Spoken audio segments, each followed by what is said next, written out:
Olá, tudo bom? Estamos aqui com mais uma Na Lógica da Palavra. E hoje o assunto que vamos abordar é a respeito do tão falado sábado. Deve-se trabalhar no sábado ou não? Então vamos ver o que a palavra de Deus fala acerca do sábado. Primeiro vamos começar por um livro que está no Antigo Testamento e no livro de Êxodo, capítulo 31, a partir do versículo 12, diz assim: O Senhor disse mais a Moisés: Falarás aos israelitas, certamente guardareis os meus sábados, porque isso é um sinal entre mim e vós, através de vossas gerações, para que saibais que eu sou o Senhor que vos santifica. Portanto, guardareis o sábado, porque é santo para vós. Aquele que o profanar, certamente será morto. Qualquer um que fizer algum trabalho nesse dia, será extirpado do meio do seu povo. Durante 6 dias se trabalhará, mas o 7º dia será o sábado, de descanso solene, santo ao Senhor. Quem fizer algum trabalho no dia do sábado, certamente será morto. Os israelitas guardarão o sábado, celebrando-o através de suas gerações como aliança perpétua. Será um sinal entre mim e os israelitas para sempre, porque o Senhor fez o céu e a terra em 6 dias, e no 7º dia descansou e tomou alento. Quando acabou de falar com Moisés no Monte Sinai, deu-lhe as 2 tábuas do testemunho, tábuas de pedra escritas pelo dedo de Deus. Então foi Deus que escreveu as 2 tábuas e nelas, ele escreveu que deveria se guardar o sábado. Então durante 6 dias o homem trabalharia, mas no 7º dia, no sábado, o homem não trabalharia, o homem descansaria. Mas aqui no Lógica da Palavra, a grande questão que nós queremos colocar para você, ouvinte, é: Jesus guardou o sábado? Existem algumas passagens, como a que nós vamos ler agora, Mateus, no livro de Mateus, que nos diz que Jesus não guardou o sábado. Então Jesus não cumpriu a lei? Vamos ver, Mateus capítulo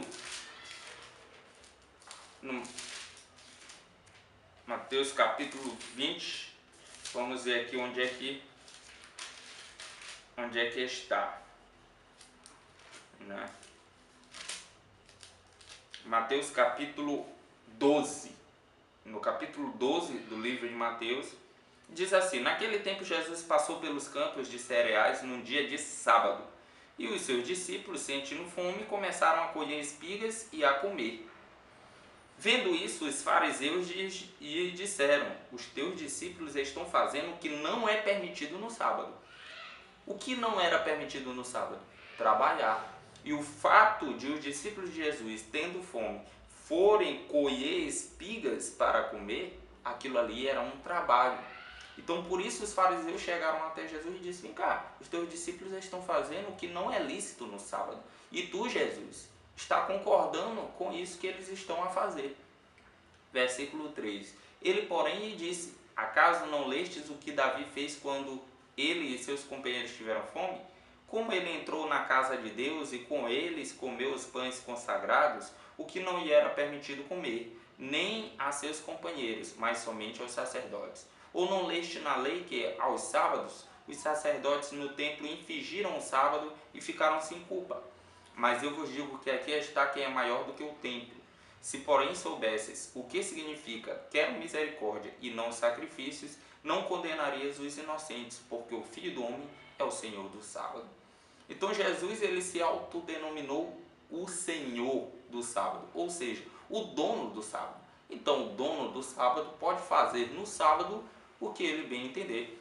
E Jesus estava dizendo: olha, se vocês soubessem o que significa quero misericórdia e não sacrifício, vocês não condenariam os inocentes. Então ele denominou os discípulos de inocentes. Os discípulos não estavam fazendo nada de errado a colher espigas no sábado, porque Jesus, ele quer misericórdia e não sacrifício. Então o fato de guardar o sábado, não trabalhar no sábado, ou deixar de fazer algo proveitoso no sábado, porque trabalhar para ganhar o seu pão com o sol do seu próprio rosto, isso é algo proveitoso, né? Socorrer alguém no sábado, isso é algo proveitoso. Fazer o almoço e o jantar para você se alimentar no sábado, isso é algo proveitoso. Então deixar de fazer algo proveitoso no sábado, isso é sacrifício.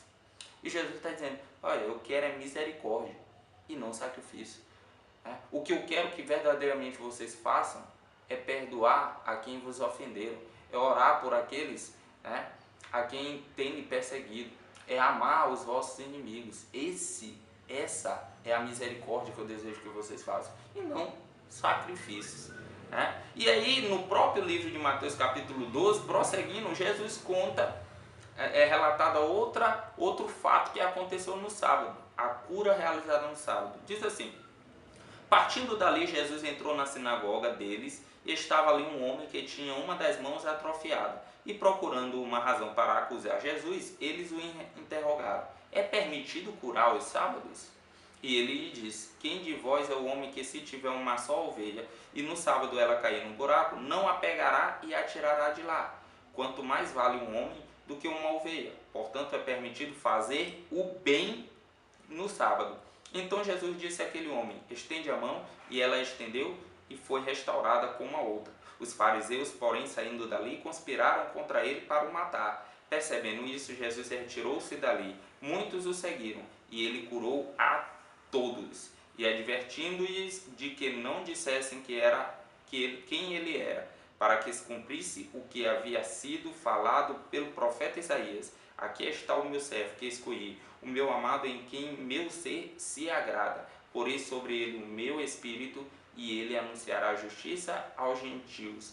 Não entrará em discussão, nem gritará, nem se ouvirá pelas ruas a sua voz. Não esmagará a cana quebrada, e não apagará o pavio que fumega, até que faça triunfar a justiça, e os gentios terão esperança em seu nome.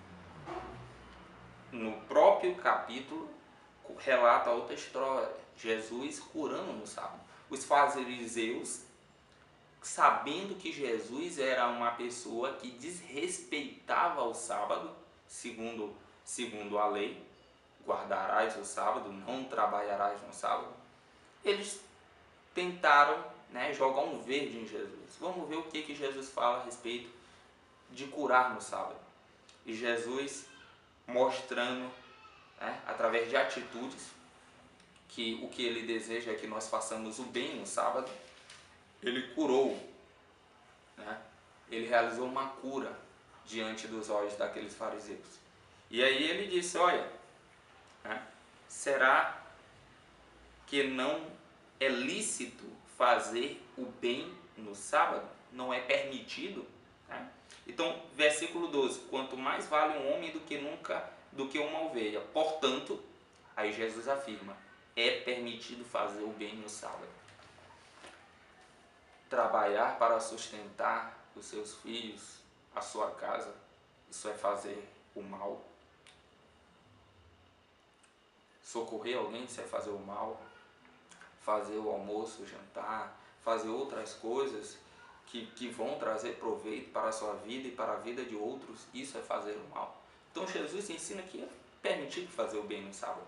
Mas o mais importante que eu quero trazer para vocês aqui é que ele disse, versículo 17, para que se cumprisse o que havia sido falado pelo profeta Isaías. O que o profeta Isaías falou? O profeta Isaías falou algo a respeito de Jesus. E Jesus fez aquilo para que se cumprisse o que tinha sido falado a respeito dele. Aí, na lógica da palavra, nós encontramos uma revelação. Porque aqui no livro de Mateus também, capítulo 5, no versículo 17, diz assim: não penseis, Jesus dizendo, não penseis que vim abolir a lei ou os profetas. Não vim abolir, mas cumprir.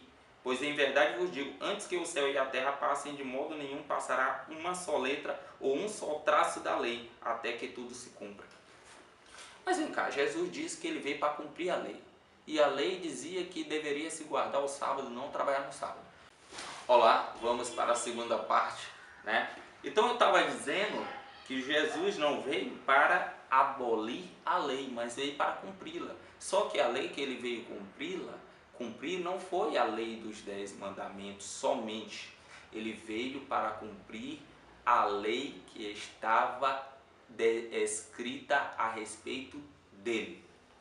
Ele veio para cumprir tudo que os profetas, os salmos, a lei falava acerca dele. Por isso é que nós lemos aqui, né, que quando Jesus curou, ele disse para que se cumprisse o que o profeta Isaías tinha dito a respeito dele. Então Jesus, ele não aboliu a lei, ele cumpriu a lei, mas ele cumpriu a lei que falava a respeito dele. A lei que dizia que ele deveria ser traído por 30 moedas, a lei que dizia que ele entraria na cidade em cima de um jumentinho, a lei que dizia, né, que Jesus seria traído, a lei que dizia que o Messias haveria de vir, mas haveria de padecer dentre os homens. Então essa lei que falava acerca de Jesus, ele veio cumprir. Ele veio cumprir o fato de ele ser entregue aos homens, morrer para que os nossos pecados fossem perdoados. Então, aqui no livro, né? Aqui no livro de Lucas diz o seguinte, deixa eu ver se eu acho aqui, né? No livro de Lucas, capítulo, né? Ele fala aqui no livro de capítulo 24, Lucas 24, né?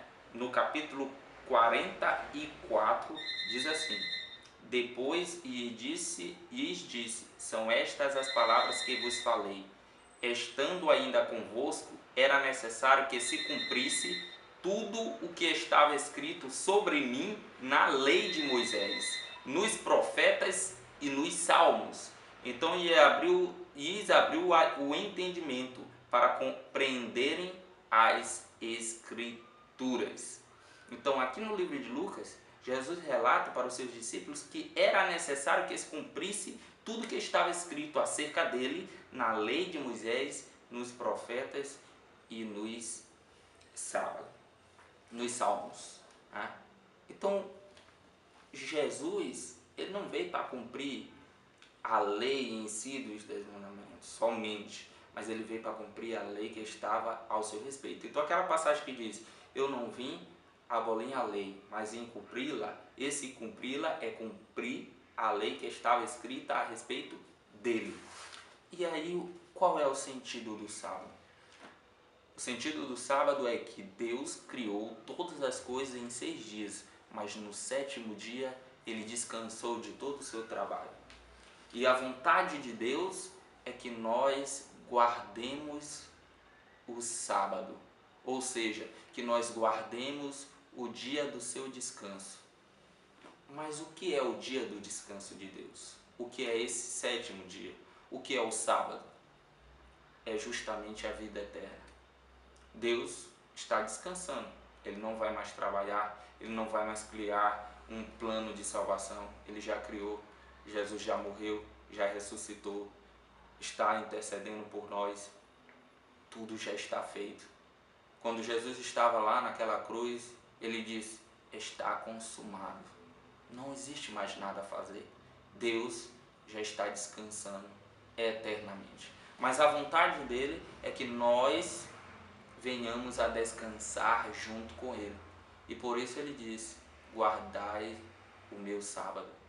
Só que antes de Jesus se sacrificar por nós, e Deus estabeleceu uma nova aliança com o homem, Deus pediu que o homem guardasse o sábado literalmente, como uma figura, uma sombra do que haveria de vir com a morte e ressurreição de Jesus, que era a inauguração da vida eterna, o dia sabático, o descanso eterno, o 7º dia. Então agora o que Deus pede é para nós guardarmos esse sábado, ou seja, guardarmos o dia do descanso de Deus. Guardem a vida eterna de vocês.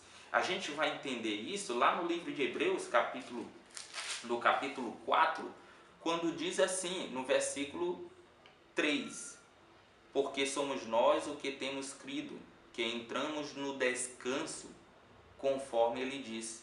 Assim jurei na minha ira, não entrarão no meu descanso, embora as suas obras estivessem completas desde a fundação do mundo. Pois em certo lugar ele assim se referiu ao sétimo dia. E no sétimo dia Deus descansou de todas as suas obras. E nesse mesmo lugar diz outra vez, não entrarão no meu descanso. Portanto, visto que restam alguns para entrar, e aqueles a quem antes foram pregadas as boas novas não entraram por causa da desobediência, determinará outra vez certo dia chamado hoje, depois de passado tanto tempo ao dizer por intermédio de Davi, como já havia sido falado antes. Hoje, se ouvirdes a sua voz, não endureçais vosso coração. Então aqui no livro de Hebreus, capítulo 4, a partir do versículo 3, ele fala do dia do descanso de Deus, que muitos não entrarão no descanso de Deus, ou seja, muitos não guardarão saldo. Jesus conquistou de graça a nossa salvação, por meio da sua morte e ressurreição, por meio da sua obediência ao Pai, que o pediu que ele viesse a essa terra e como um homem sofresse todas as tentações, padecesse, porém sem nenhum pecado, sem pecar, para que eu e você pudéssemos ter direito a entrar no dia sabático de Deus, a entrar no descanso de Deus. Mas muitos não entrarão nesse descanso. Muitos não obterão a vida eterna porque não crerão em Jesus Cristo, no sacrifício que ele realizou. Muitos entrarão pela porta espaçosa. Muitos irão pelo caminho largo e poucos entrarão pela porta estreita, seguirão o caminho curto. E você, qual será a sua decisão? Você vai guardar o sábado? Você vai guardar a vida eterna que Jesus Cristo conquistou a você? Fique na paz do Senhor Jesus aqui na Lógica da Palavra.